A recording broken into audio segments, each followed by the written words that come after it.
लिखवाला जान ओ चुनरिया पा माता रानी के गोदना गोदाला अपना हथवा पा करली हथ पूजा पाठ करली हथ दिया पाठ दया कर दी तू हमरा दत जियारी पा माता रानी के गोदना गोदाला अपना हथवा पा माता रानी के नाम लिखवाला अपना चुनरी पा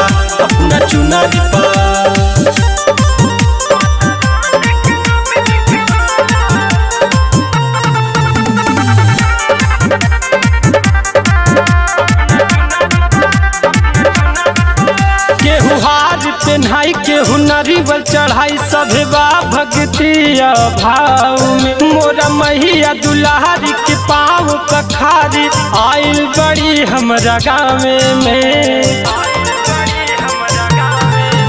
केहू हार पेन्हाई केहू नरिवल चढ़ाई सभे बा भक्तिया भाव में मोरा मैया दुलारी के पाँव पखारी आइल बड़ी हमरा गाँव में करतारू तू असनौरा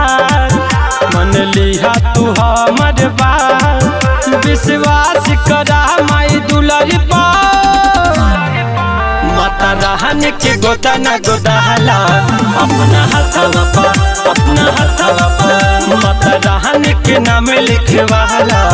अपना चुनरी पा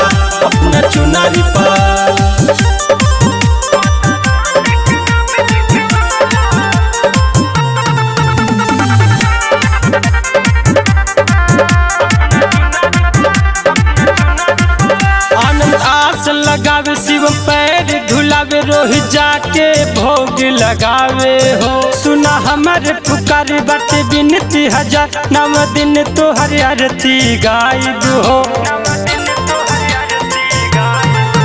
आनंद आस लगावे शिव पैर धुलावे रोहि जाके भोग लगावे हो सुना हमारे पुकार बाटे बिनती हजार नव दिन तोहर आरती गायब हो सुमन भक्ति में रहेला मगन सुन कहेला पिया रातन सब चुनरी चढ़ाला माई सुनरी पा